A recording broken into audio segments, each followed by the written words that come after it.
Good morning, students. Today we are going to start with the measurement topic.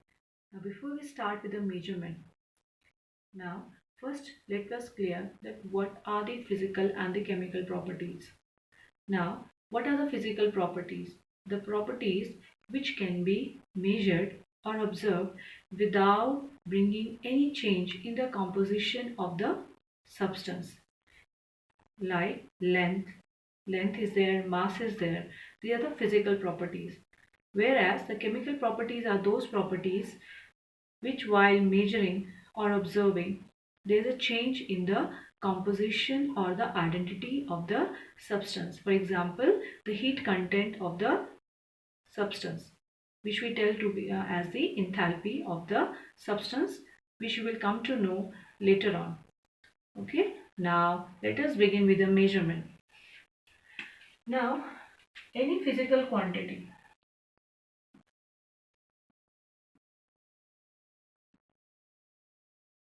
right? Now, with the physical quantity, let us take an example first of length, right? Now, if you have to measure the length of this line AB, what will you do? How you are going to measure this line, the length of the line? You will take a scale,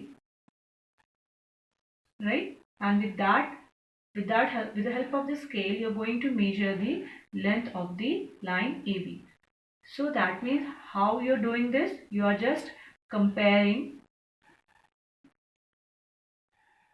the scale with the line AB, right?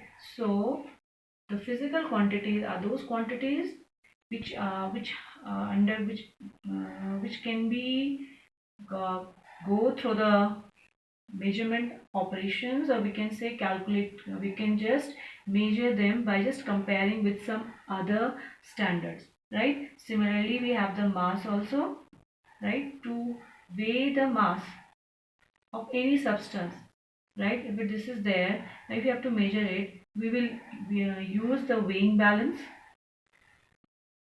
Now the weighing balance has got standard weights.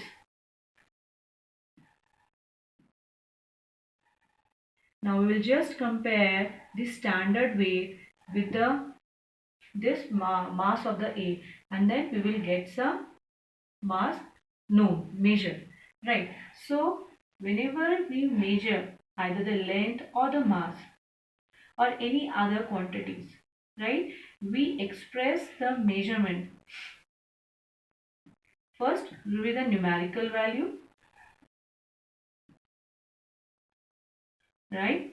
Second is the unit, right? For example, if the length of the line AB is 5 centimeter, let it be 5 centimeter, that time the 5 here denotes the numerical value, or we can say the magnitude, and centimeter is the unit, right? So it is the reference.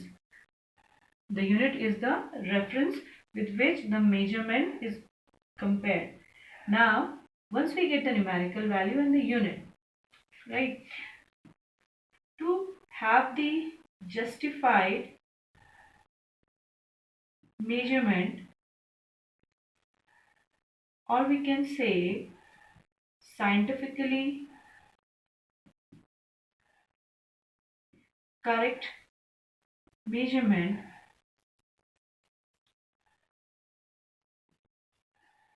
every measurement should be accurate or precise. Now this is the third one.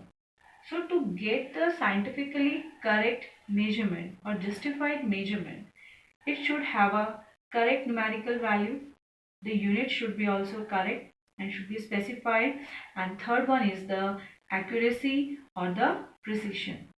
This we will go through in the next topic. Right. So the measurement has got the three important aspects: numerical value, second is the unit, and third is the precise.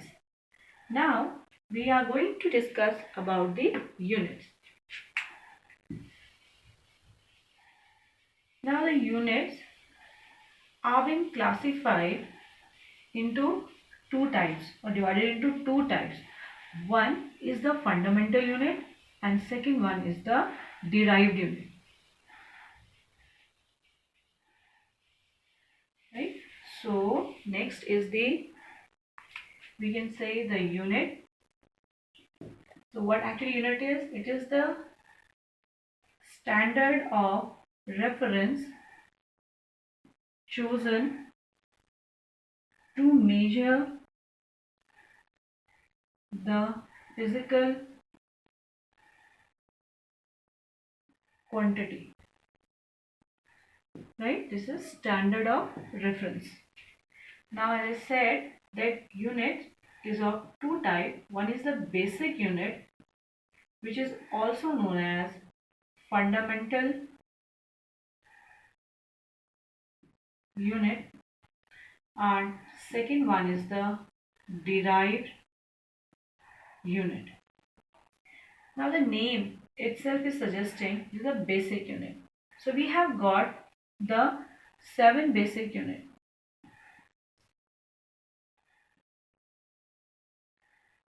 Length, mass,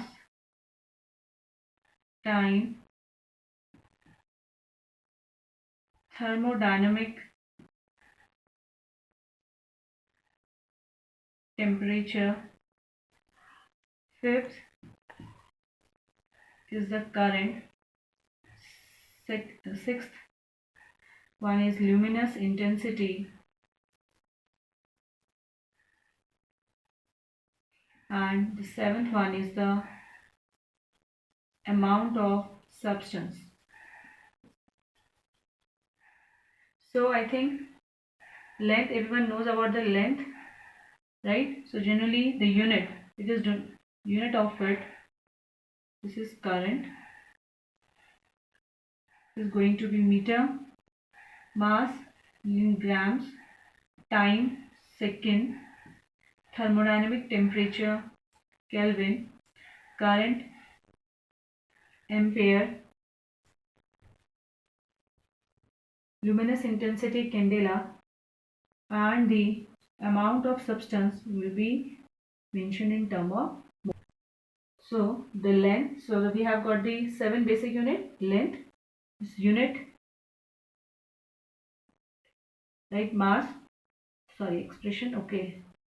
Meter, mass is in kg, time is second, thermodynamic temperature Kelvin, current ampere, luminous intensity candela, and amount of substance mole. Right. Now what are the derived units? Now the derived units are those units which are being obtained from these fundamental units. Right. Now what is simple one? Let us take area. It is going to be the length into breadth, or we can say it is the length square or the side square. So that means L square. So to find the area, we need the length or the side, and that will be expressed in term of meter. Right. So here area will be the unit which will be derived is the obtained from the fundamental unit. In the same way, if we take pressure, again its unit will be derived force upon area. Then again it will be force Newton per meter square. So it is going to depend upon the fundamental units, and force, what it is mass into acceleration. So it is going to depend upon, finally it will come into these fundamental units.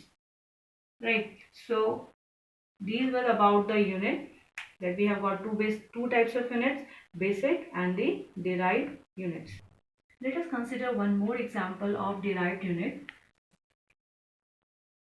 If we get the unit of speed, you know that speed equals to distance upon time. So here distance will be in the length and time it is in the second. So length and second, time, distance and time, they are both are the fundamental unit. Okay, just here one correction, spelling mistake, BREDTH. So area equal to length into breadth. Now they both are represented in terms of L, that is length. We get the meter square. Now this unit will be the derived unit. In the same way,